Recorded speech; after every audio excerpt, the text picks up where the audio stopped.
I'm going to turn it over to you. Presentations first, right? Yeah.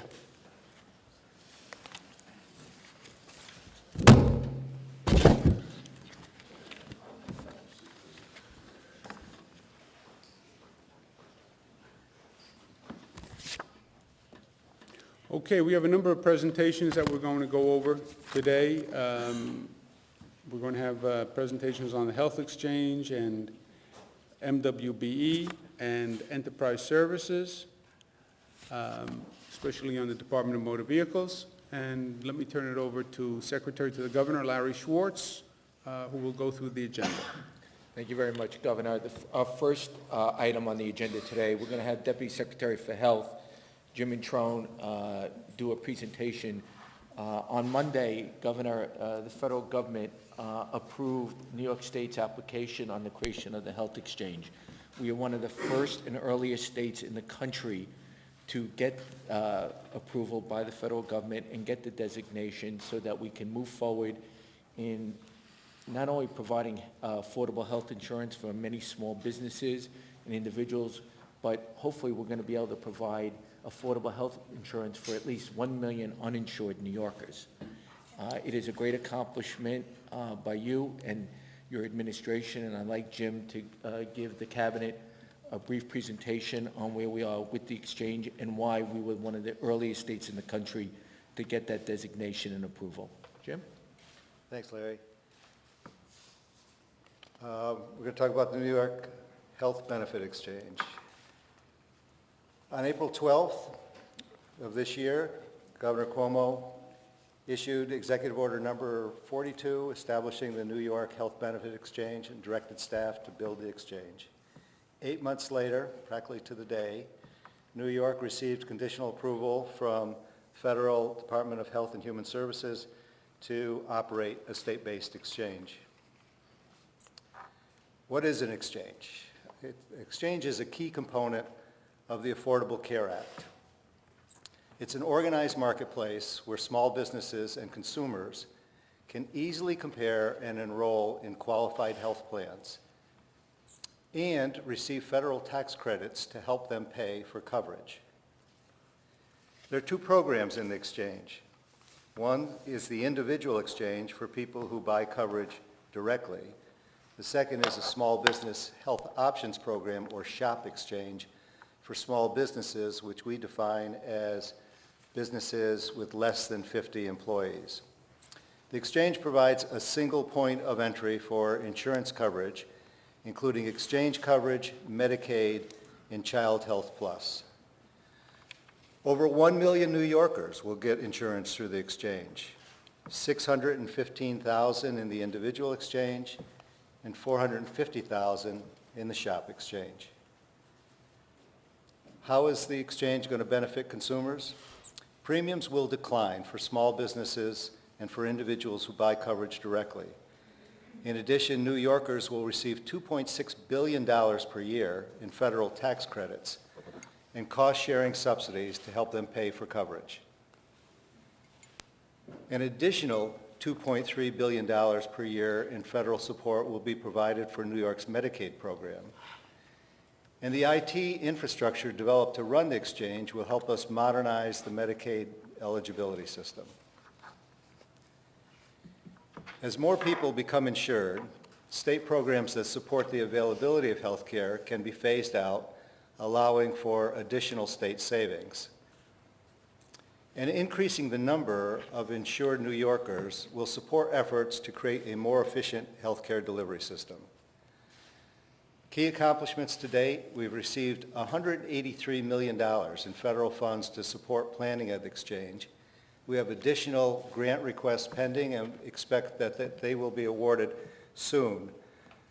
Federal money has built the exchange and has helped us modernize the eligibility system for Medicaid. We convened five regional advisory committees. We researched key policy issues related to the exchange, and we selected an essential health benefits plan, and that is the set of health care services categories that must be covered by health insurers starting in 2014. We launched an informational website for consumers, small businesses, and other stakeholders. We submitted the blueprint application to operate a state-based exchange to Health and Human Services. And finally, we received conditional approval to operate the state-based exchange from Health and Human Services. So what's next? We're going to continue to build and test the IT system. We're going to invite health plans to apply to participate in the exchange. That'll be done in January of 2013. We're going to launch the public awareness and marketing campaign in June of 2013.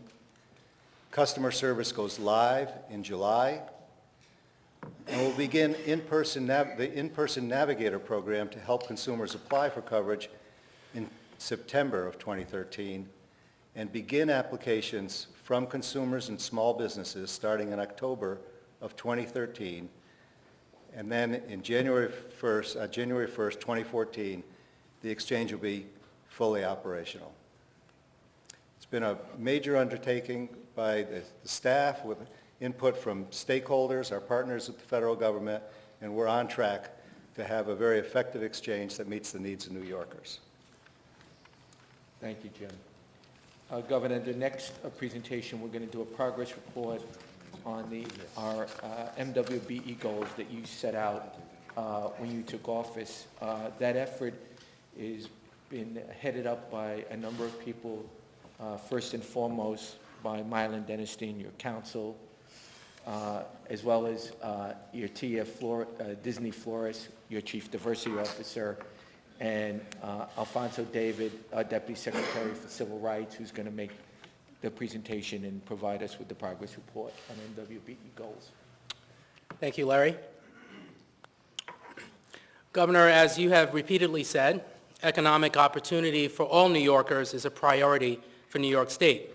You made a commitment to invest in minority and women-owned businesses and increase the utilization of MWBE in state contracting to 20%.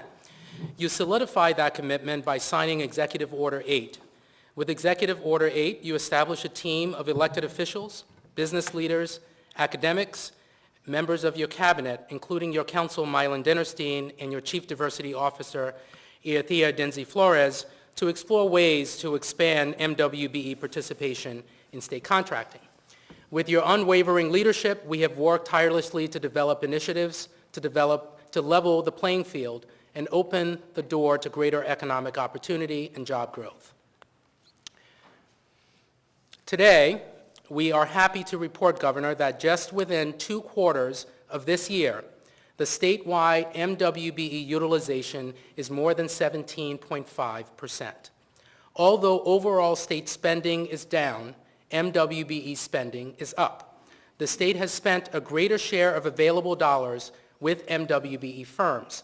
In fiscal year 2011-2012, there was $7 billion in available dollars, of which $1.178 billion went to MWBE firms. Further, many agencies that have historically operated under 20% are already above 20%. The Department of Transportation, the Office of General Services, and the Department of Labor, just to name a few. The obvious question, of course, is how did we increase MWBE spending? Identifying and addressing barriers that have hindered MWBE growth in this state have been key components to increasing MWBE spending. We surveyed MWBE firms, we conferred with industry leaders, and we analyzed the study showing disparity in the availability of firms and the participation in state contracting. MWBE firms indicated to us 3 significant problems. First, MWBE firms stated that they had difficulty in identifying and bidding on state contracts. Second, they indicated that the state certification process was cumbersome and protracted, in some cases more than a year to obtain certification. Firms also indicated that there was little to no access for financial support. We worked to address those barriers and are pleased to report on some significant advances. The state has created and implemented a state-of-the-art web-based contract system. The electronic system that existed in the state in the past was antiquated, and it had no capacity to track compliance, reporting, or allow for applying for certification online. The new contracting system allows for firms to identify contracting opportunities, allows them to find bid opportunities, find prime contractors and subcontractors, monitor contractor and agency performance, and obtain certification online. In less than 2 months, we have had more than 300,000 visits to this website. We also have more than 700 online certifications, and importantly, New York leads all other states with similar systems in accessibility and functionality. We also addressed the second problem, which was a protracted and cumbersome certification process, by streamlining the process. And by doing so, we have increased the pool of certified MWBE firms by 1,000, with a state directory of more than 7,500 firms. New York State now stands as the largest state directory of certified firms. We also eliminated the backlog of more than 1,500 recertification applications. And in addition, we made the application process more efficient.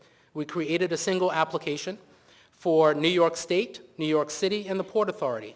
And now with one application, an MWBE firm can be certified with all three entities. As I mentioned earlier, the contract system allows for applications to be submitted online.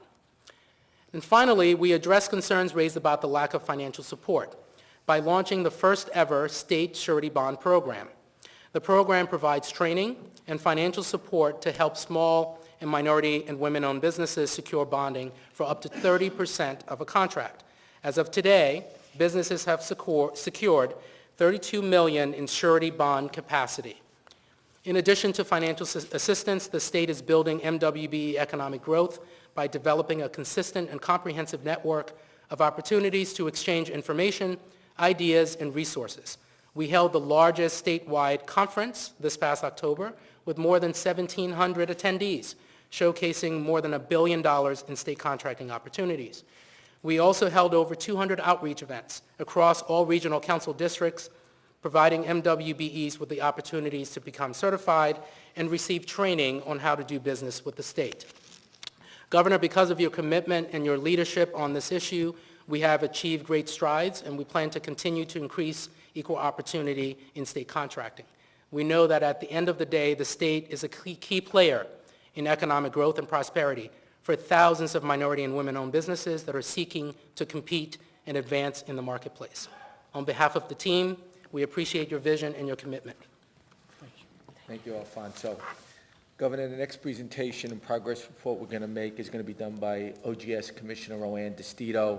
Governor, as you know, off of the SAGE Commission's work and many of their recommendations talked about moving state government from a silo structure to an enterprise model, and it's something I know that you have been very passionate about and something you wanted to see implemented. Hopefully, throughout the year, we'll be able to give you progress reports on many of the other enterprise initiatives that you've initiated and been part of the SAGE recommendations in the area of strategic sourcing, fleet management, the Business Service Center initiative that we've done, the ITS reorg. But today, we want to give you a progress report and the success of consolidating our real estate operations and how through OGS's consolidation, we've been able to save taxpayer money beyond what we even forecasted. And with that, I'm going to ask Commissioner DeStito to give us an update. Thank you, Larry. Thank you. Governor, when we were here last year, we reported that more than 25% of office space the state leased and owned was vacant, double the industry average and costing the taxpayers millions of wasted dollars. As a result, we developed a restacking plan, which is to say we created a plan that would consolidate people and space, to put people in the vacant seats, to reduce spending on leases when they expired, and move people into open space in our state-owned buildings. With every agency cooperated, and I want to thank everyone in this room because I think everyone was touched by the restacking. This really was a team effort, and in the third quarter of last fiscal year, we started executing the plan with 30 agencies. I'm happy to come back today, Governor, and talk about our success. We exceeded our $18.5 million savings goal and will achieve a savings of $21.5 million by the end of this fiscal year. We've eliminated over 4,000 empty seats in state-owned and leased property. And here in Albany, we've decreased the state's vacancy rate by half, going from 28 to 14%, which is about the industry standard. We are at the industry standard now. To date, we have consolidated more than 1 million square feet. We have completed over 100 restacking projects in the last year, and for anyone who's ever moved, you know what this entails. Some examples of our savings include a $2 million annual savings for the tax department. We consolidated their New York City operations into a new lease location in Brooklyn. A $2 million annual savings for the Division of Criminal Justice Services and partner of their criminal justice agencies. We consolidated into the Alfred E. Smith Building in Albany. And $2 million annual savings for the Department of Health, where we consolidated locations within the Capital Region into the Corning Tower in a downtown Albany lease location. We still have more to do and more savings to achieve, and next year we plan to complete the restacking in the Capital Region and downstate, and then move on to other areas of the state. One major initiative which will complete our work, and something that you've been talking about, will be the creation of the New York State Real Estate Center within OGS. This will incorporate all real estate functions into a single entity to oversee all the real estate transactions. Instead of real estate divisions in many agencies, it will be in one place, so we can centrally manage all of the state agency-owned and leased property and bring industry best practices into government and management. In addition, we plan to hire a chief real estate officer, engage a tenant brokerage firm to centralize and streamline the state leasing process, develop new technology to track state-owned and leased properties so we'll know everything that we own and it'll be in one place, identify additional properties that can be marketed for disposition and/or redevelopment, establish a program to demolish surplus property that is not marketable to create shovel-ready sites, and consolidate 7.8 million square feet of warehouse space currently used by the executive agencies and authorities. Again, I want to thank you, Governor, for your leadership in this effort, but I also want to thank the cabinet members because moving and getting everything right is very important, and everyone worked very closely together and very cooperatively, so thank you. Great. Thank you, Roanna. And Governor, I just want to also recognize Deputy Commissioner Joe Rubito, who's worked with Commissioner DeStito in making sure that this initiative has got off to the great success that it has to date. Our last progress report presentation is going to be done by Fran Ryder, our Executive Deputy Director of State Operations. Governor, you made it clear to your senior staff as well as to the cabinet that New York State citizens need to be treated like they're our customers, and that we need to do everything possible to accommodate our customers, to be helpful to our customers, to make the interaction between them and government easier, more efficient, friendlier, more accommodating. We are to go out of our way for them. They are not to go out of their way to work with us. And as part of that mandate from you, we've begun to put together an enterprise customer service initiative throughout all state agencies and public authorities, which we'll begin to roll out in 2013 through creating efficiencies online and other things that you'll have an opportunity to announce. But for today's cabinet meeting, one of our big and early customer service initiatives that you asked us to do is in the area of the Department of Motor Vehicles, which so many of our New Yorkers, have contact with either in person or in some of the fashion. And I'm going to have Fran give us a progress report on how we're going to launch your customer service initiative here at the Department of Motor Vehicles. Good morning, Governor, and thank you for this opportunity. As Larry said, you've often talked about government's responsibility to serve the public effectively and efficiently, and where applicable, to provide the best in customer service. Today, I'm here to present what is, in essence, a pilot program for an eventual government-wide customer service initiative. It's often said that the Department of Motor Vehicles is the face of state government. This is so because DMV interacts with more New York residents than any other state agency. In 1 year, DMV offices will serve more than 12 million people. Its call center will receive more than 5 million calls, and its website will receive more than 17 million web visits. In recent years, largely as a result of outdated technology, DMV customers have had to tolerate declining service levels, increased office wait times, and averaging 60 minutes, and long call center hold times. So it's fitting that this pilot program be located at DMV. And at your direction, Governor, DMV Commissioner Fiala and her senior staff have developed a program, a comprehensive program, to address the agency's customer service initiatives by updating outdated technology, reducing long office wait times, introducing office hours that are more convenient to our customers, and reducing our long call center hold times. This initiative will incorporate the latest in advanced technology combined with the best practices in customer service in order to provide an improved overall customer experience. No one likes to wait in line, and that's why reducing wait times in DMV offices is our #1 priority.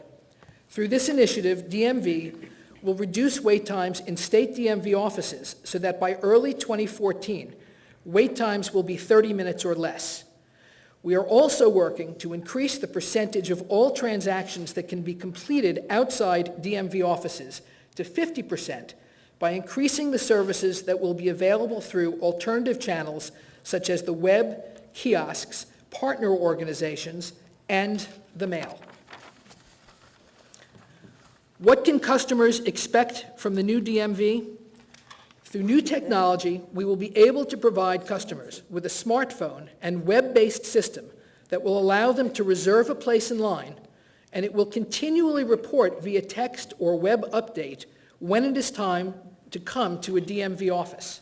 In fact, some customers will literally be able to walk in the door and right up to the window to conduct their transactions. We will increase customer satisfaction with a number of changes in the way we serve our customers, including new expanded office hours, including early hours and later hours in select office locations. We are also investigating the possibility of beginning Saturday hours in select offices. Our license renewals require a mandatory vision screening test, which for most people requires a visit to a DMV office to renew their license.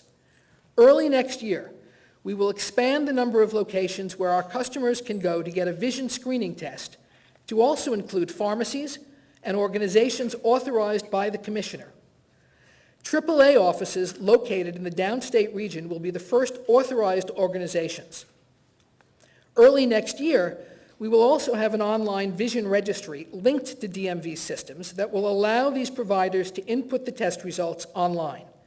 This will then enable thousands of customers the convenience to renew their license online in the comfort of their own homes and without visiting a DMV office.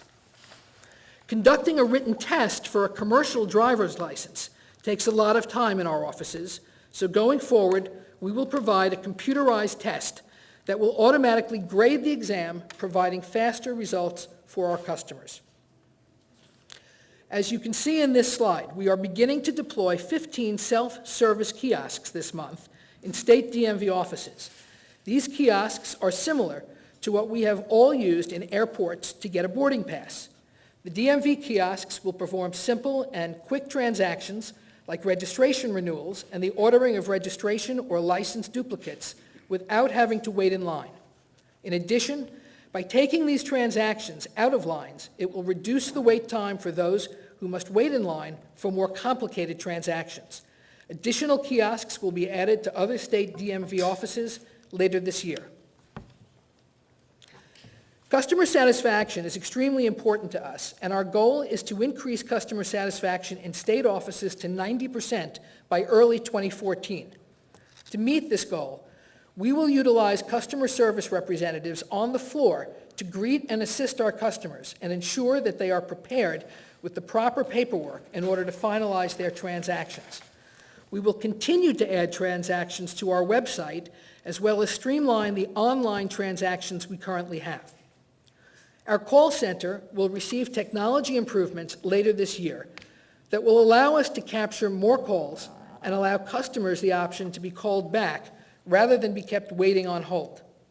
This technology will also enable customer service representatives to make transfers seamlessly, so that if their call must be referred to a second call center representative, the customer will not be inconvenienced by having to repeat information.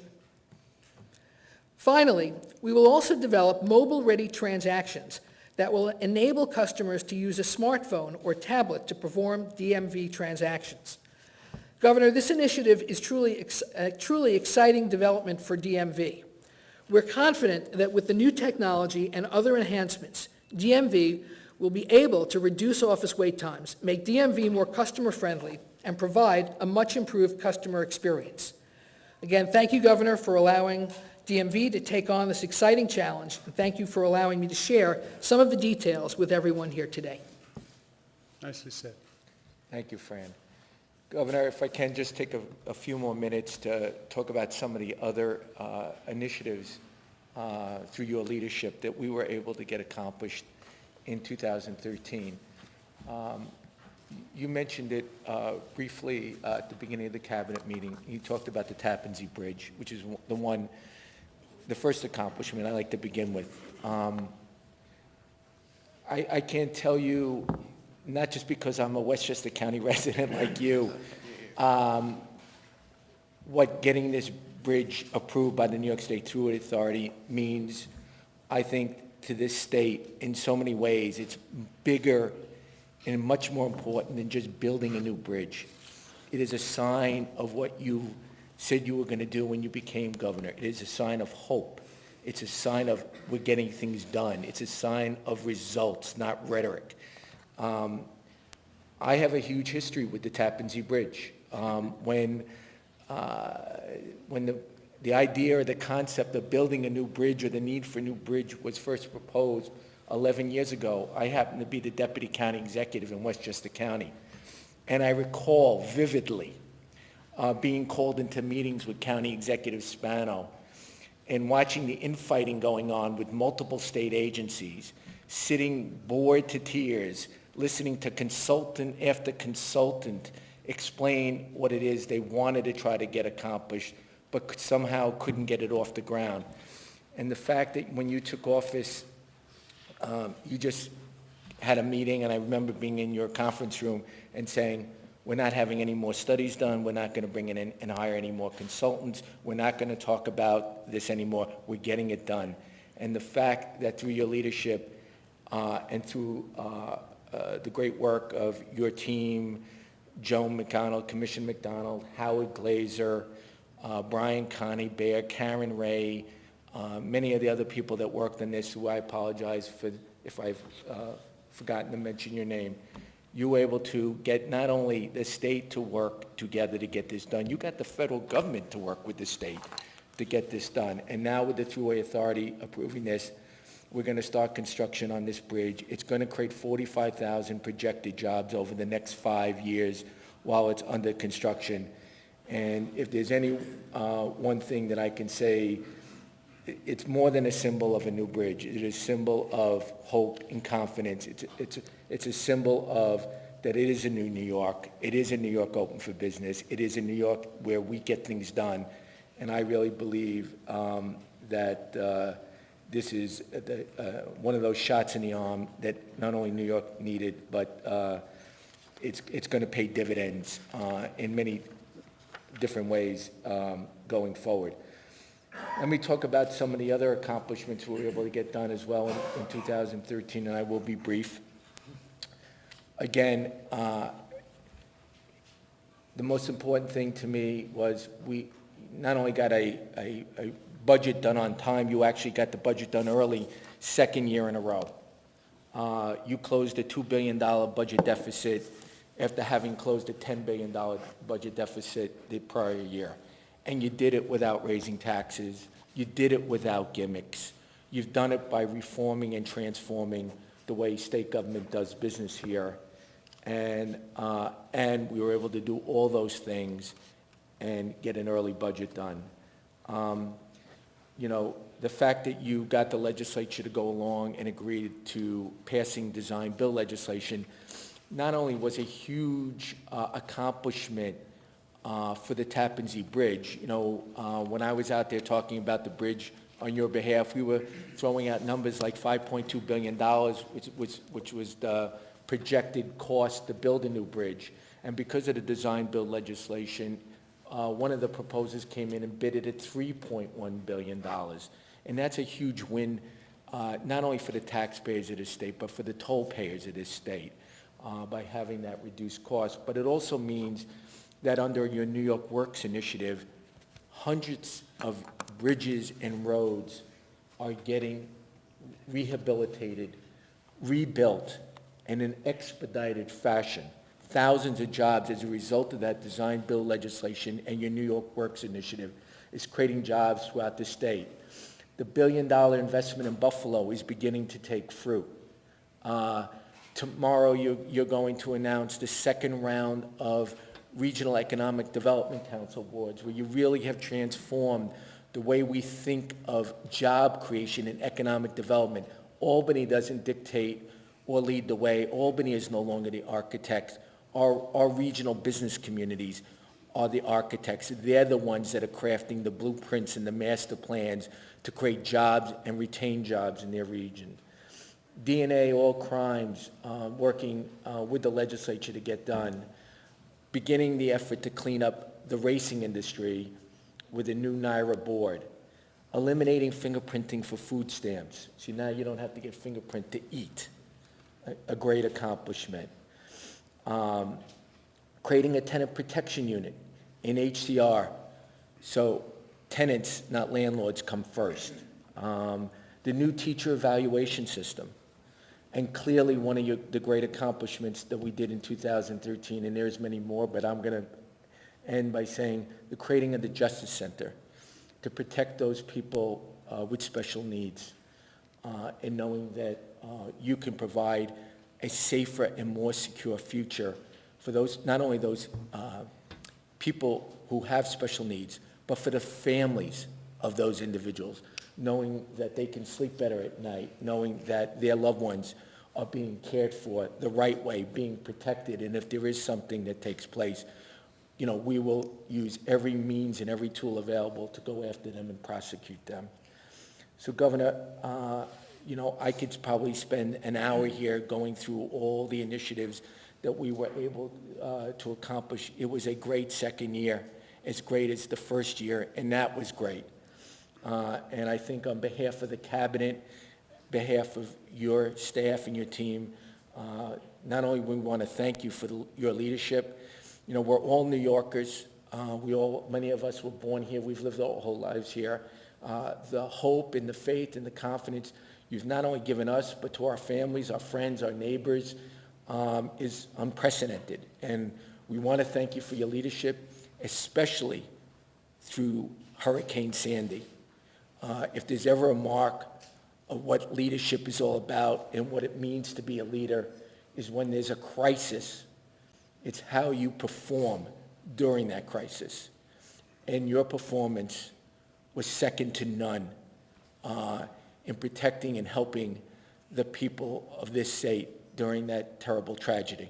And we want to thank you, Governor, and with that, I give it back to you. Thank you. Well, thank you, Larry. And look, it was a very good year. We were chatting about this earlier on.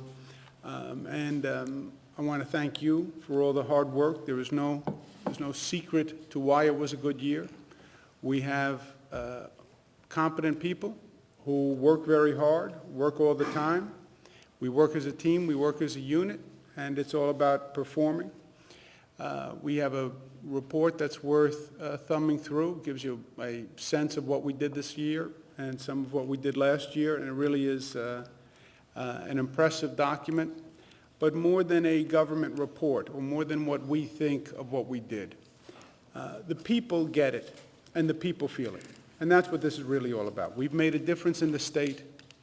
You can read it in a poll when they talk about the optimism in the state and people who believe the state is headed in the right direction, or people who give us high grades for performance. You can also feel it on the street. People literally will come up to you on the street and say, this is a different state, and I feel a lot better about the state, and I feel a lot better about the government. They'll talk about Hurricane Sandy and the efforts that you made. So it was a job really well done. And it's been a long year. It's been a long couple of years. We have more to do. I would like to say, we accomplished what we set out to accomplish. And in many ways we did. But in many ways the goal keeps changing. We have challenges now that we didn't have 2 years ago. Hurricane Sandy and the rebuilding after Hurricane Sandy is a challenge that this state hasn't had in modern political history. 2,000 miles of roads, 300,000 homes. This is billions of dollars. So we're going to have our work cut out for us next year also. Good news is we have 2 years of performance and preparation, so we'll be ready for it. I also want to say we've been in these meetings with members of the press, and you've heard the interaction back and forth at the end of these meetings. And sometimes I don't know that you fully appreciate the sensitivity of this press corps of the LCA. And we had a Christmas party last night at the mansion, and due to space, we couldn't invite you all. But it was really one of those special moments where we were out of the work setting and the true complexity and emotional depth of the LCA communicated. And in the normal day-to-day banter, I don't know that you really get the sense of how much they appreciate our efforts and recognize our efforts. And because there's a slight tense dynamic with the press corps institutionally, they feel that they have to keep up their guard. But last night they let it down, and they really communicated their true feelings and their sincere feelings, and I was touched. They actually gave me a gift that they secured themselves at their own expense and their own thought. And obviously they had put a lot of time and energy into this, and it really gave me a good sense of what they really feel. There was a lot of discussion about the Adirondack trip that we all took together, which was a bonding moment, and a moment where we saw each other's character and personality and each other's souls. And they gave me a gift that I think reflected that, and I just want to show you so you see what I'm talking about. They gave me this beautiful presentation, obviously reflective of the large fish that I caught at a time when it was very, very difficult to catch a fish. And I just want to tell the LCA once again how much I thank them every day for their kindness. And this was really such a thoughtful, warm gift. It was presented to me by the president of the LCA, who's Glenn Blaine, and Casey Seiler. So thank you very much. I'm sorry you all missed it, but I hope you get a feel of what it was all about. Governor, if we're not as warm, it's a good thing you have Larry Schwartz next to you.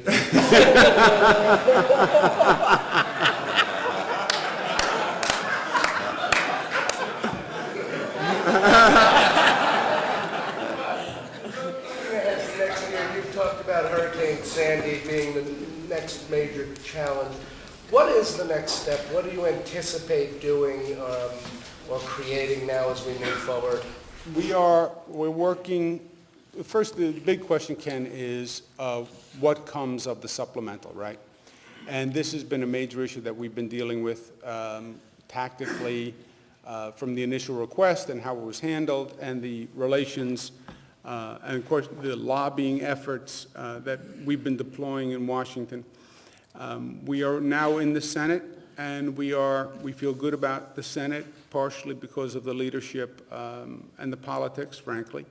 The big question is going to be what happens in the House, and depending on what that supplemental is, will make a major difference for the state financially, from a reconstruction point of view for those communities.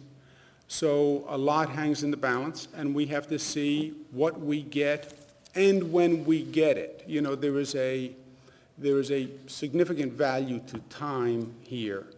I would rather know sooner rather than later and have the certainty so we can actually plan. But depending on what we get from Washington is in many ways going to have a major impact on what we do in the budget, et cetera. What's your feeling, just as a follow-up, the Senate version of the, came in with $60 billion, but there's a lot of non-Sandy related spending in there, new cars, for FBI or whatever it is. What is your feeling about using this, and you have capital experience, of using this bill, this funding, to fund other things on Capitol Hill? Well, Ken, the challenge on passing this is it's basically a Northeast region bill. New York, New Jersey primarily, Connecticut somewhat. And when they go to count votes and count heads, what they say is they needed more people vested in the legislation to increase the chances that it's going to pass. And they add things to the legislation. That's their business, and I'll leave it to them. I understand the practical realities of getting to 51. We deal with it on a much smaller basis here. But that's what they're trying to do, get a piece of legislation that can actually be passed. And to the extent they add things to increase the number of legislators who are vested in that legislation, that's a tactic that they use. But if the legislature here, if you had a bill, a budget bill, and they started putting in what some would consider pork spending, I'm sure you would have a different view, no? Well, look, many years you passed legislation in this building with member items, which is just another way of vesting a large number of legislators in that legislative vehicle. So they have the same basic dynamic in Washington, albeit on a bigger scale. And my interest here is a very simple, pragmatic bottom line. We need the funding. And we need that legislation passed. Governor, what's your reaction to Andrea Stewart-Cousins becoming the new Democratic conference leader in the state Senate? She's the first woman, I believe, to actually be a conference leader in the state legislature. I think it's exciting that the Democrats have picked the first woman leader. I know Andrea. I know her well. I've supported her for a long time. I think she's a very competent, able person. And again, I think it's exciting that she's a woman, but I will leave that up to them. They pick their leader. That's their business. And my opinion isn't all that relevant. Have you spoken to her at all? Did she call you after the vote? I plan to speak with her today. Governor, the Speaker said yesterday that he's confident you'll support their package of gun control legislation, including microstamping. Any further thoughts on that? I think, Zach, there are a number of measures that have been talked about for a long period of time. I think what the nation is saying now after Connecticut, what people in New York are saying is do something, please, right? They look to government to respond to a crisis. They look to government to respond with leadership. And I think what they're saying is put the politics aside and stop the argument and stop the debate and pass a bill that makes progress. Even if it's not a perfect bill. You can't argue constantly for the perfect and make the perfect the enemy of the good. Make progress. And it's one of the things we've tried to do here over the past 2 years. Make progress. Well, you could have possibly accomplished more. You can always possibly accomplish more, but just do something. Make progress. And I think that's what they're saying. This is one of those issues where the extremes once again win. And you have arguments from the extremes that stop any progress. And I think the country's fed up, and the country's tired of it, and they should be. Will you support forcefully, you think, gun control legislation? Will that be a priority for you? Yes. Governor, do you think your what's your vision right now for your casino enabling legislation? Would you want to see specific communities, counties, regions identified? No. I would like to see a competition where we have the ability and opportunity to attract the most exciting, aggressive proposals from the best operators in the world, and then we get to pick among the best options. And my druthers would be a more flexible, open process to get the best applications, the best plans that we can. So the voters in a referendum would wouldn't necessarily know those locations ahead of time now. They could know regions or parts of the state, but I wouldn't say it's going to be, I wouldn't limit it by picking a location, because that assumes, Tom, you're picking the best location from a market point of view. I would leave it to the operators, the experts, to say, you tell me, within these regions of the state, where do you think the best market is? Where would you cite it to maximize economic opportunity, maximize job growth, et cetera? Follow, you touched on this a little bit earlier this year, but the debate seems to be growing as to, so after a referendum is held, assuming it passes, would residents in a region or locality that might host a community, would they have the chance to vote whether or not that should become, that endeavor should become a community? It depends how you structure it, Tom. There are a number of ways that you can include the voice of the community and the will of the community. You can make it a factor in the competition. So I believe the community should have a voice, whether or not it's a vote. I don't know that I would get into elections and holding elections, but I think the feeling of the community is relevant and important. Governor. Thank you. Comptroller DiNapoli put a report out today finding that the state education department has not done an on-site audit of preschool education, special education providers since 2007, despite recent instances of fraud. I just wondered if you think the department's oversight of those providers has been lacking or has been appropriate? You know, Jessica, I haven't seen the report, so I really don't know. Well, just as a follow-up to that, in November, the department put a moratorium on approving new preschool special education programs and also expanding current ones while they review the process of approving, so to try to prevent that fraud. But school advocacy groups say that that's keeping kids that need those services from getting them. Do you think that's the right move? Well, I think you always have the balance. You want to provide the service, and you want to provide it in an efficient, effective way, and obviously you want to eliminate fraud to the extent possible. There will always be some level of fraud in almost any program, government program, private sector program. There's some level of fraud in people who pay their taxes and don't pay their taxes. But what you're trying to do is do everything you can to catch it, eliminate it, et cetera. But you have to provide the service. You can't, the best way of preventing fraud is just close every program and don't operate a program. That would stop fraud. It would also stop you from providing the service that you intended to in the first place. So you have to find a balance. I don't know. I didn't read the controller's report, and I'm not personally familiar with these operators or what SED is doing. So you're not sure whether they are keeping that balance? I don't know what they're doing. I just don't know what SED is doing. School districts and unions make a good faith effort to try to meet that January 15th deadline for teacher evaluations, principal evaluations. Would you consider, and that might include getting a plan into SED by then, would you consider moving back that January 15th deadline? Nope. Nope. Why not? It was not a good faith effort by that date. It was accomplishment by that date. It was performance by that date. That's what the law said. That was the directive from very early on. We didn't say everybody should try. Government always tries. The problem with government is sometimes it doesn't perform. So we didn't say, let's everybody go out there and try. They had been trying for years, and they've been failing for years, Tom. This was a hard deadline. If you get it done, great. You get 4% additional funding. If you don't get it done, that's your business, but then you don't get the 4% additional funding. People expect performance in life. In their lives, they have to perform. Government should perform. It's not best efforts. It's not you really gave it the old heave-ho, Get it done. And if you don't get it done, that's fine too. We never said you must have a teacher evaluation system. If you don't get it done, you don't get the 4% additional money. It's because the inverse is, well, we didn't perform.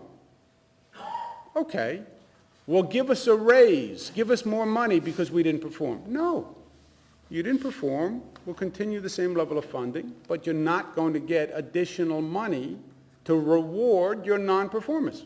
But getting it done means getting it done approved by By the SED. deadline, yes. Not just a a local agreement, but approved by the state education department. That's what getting it done was? Governor, yesterday you were happy, pleased with the 45% toll hike not taking effect. They talked about shared services. One of the funding they cut was True T. Does the state gonna absorb the cost of the? Yes. There's room in the budget next year? Or Yes. shifting? Well, there's room, there's never room, there's always room. It depends on your point of view. We will make it fit. Governor, this may be a question for Commissioner DeCito, but do you or does she anticipate that the restacking effort in the capital region is largely completed at this time, or are there additional significant efforts for 2014 or 2013? That is a question for Commissioner DeStito. We're pretty much done in the Capital District, but of course, the warehouse initiative will take place. Laura? It's been several months since the accusations first came out against Assemblyman Vito Lopez, and the Ethics Commission has reportedly been looking into that matter for some time now. We still haven't heard anything out of that. Would you be satisfied if no report ever comes out on either his actions or any of the actions of the people involved in the settlement that he was involved in? I would be satisfied if J-COPE performed the task they were supposed to perform. I don't know what their timetable is, and I don't know what they're planning, so I would leave it up to them. How long do you think is too long to know whether or not they will censure him or issue a finding? Or Laura, I don't think you can put a timetable on it. I was Attorney General. Some investigations we did very fast. We could do some investigations in a couple of months. Some went on for years. And it's hard to, from the outside, say, well, how come some took 2 months and some took 2 years? Because it's the fact and circumstances of that individual case. You want to be thorough. You want to be fair. You're talking about people's lives and people's reputations, so you want to make sure you know all the facts before you arrive at a conclusion. And sometimes that takes a shorter period of time. Sometimes it takes a longer period of time. I was criticized from the outside when I was AG. Well, what's taking him so long? They made it sound like I was on the south of France, sunning myself. It's the nature of the situation. So I don't know what they're doing and how many people they're talking to and how many emails they have to go through. And I don't know how many offices are now involved, because you pull a string. You get one set of emails, and now it references another set of emails, and now you're into another office, and now you pull those emails, and it references another set of emails. So, I don't know what they're looking at. My guess is, knowing some of the personalities, that they're not dallying, but I'm not going to say from the outside it's taking a short period of time or a long period of time. As a follow-up, in less than 4 weeks, the legislature returns. Vito Lopez obviously won re-election. Do you think he should return to Albany? Do you think that would create a circus? I think that's up to him, and it's up to the findings that J-COPE or another body would make. It's either a personal decision, Ken, for him, or a body has taken an action. And if no body has taken an action, then it's up to him. If the body has taken an action, and it's a negative one, concluding that he did do something wrong or potentially illegal or worthy of censure, at that point, then do you think he should step aside? Well, you have to see what it says. If that's what they said, yes, but they would have to say that. Governor, can you comment on your approval yesterday of the legislation that creates the Justice Center for the Protection of People with Special Needs? I think Larry mentioned that when he was going through the list of the accomplishments. We had a great year. We did a number of things. One of the reasons I'm so proud of this past year is it wasn't about one accomplishment. We had a very diverse set of accomplishments. You can look around this table, and you can almost go agency by agency. And there's been outstanding work all across the board, and a very diverse area, from Hurricane Sandy, which you had no reason to expect and was spontaneous and just called for people to show leadership of the moment, to institutional change of long-held injustices. And that's what the Justice Center was. That was an unjust system for many, many years. People talked about it, and nobody did anything. And we made real progress in a short period of time. So I'm very proud of it. Governor, as a follow-up, one more follow-up on the Lopez matter. If J-COPE does conclude that Speaker Silver did something wrong or committed malfeasance, should he step aside either as Speaker or as a member or both, in your view? Well, if, these are all big ifs. What if they say the New York Post fabricated the whole story? Then what do we do? You know, if. Let's get the report, we'll see what it says, and then we'll take it from there. Okay, guys, thanks very much.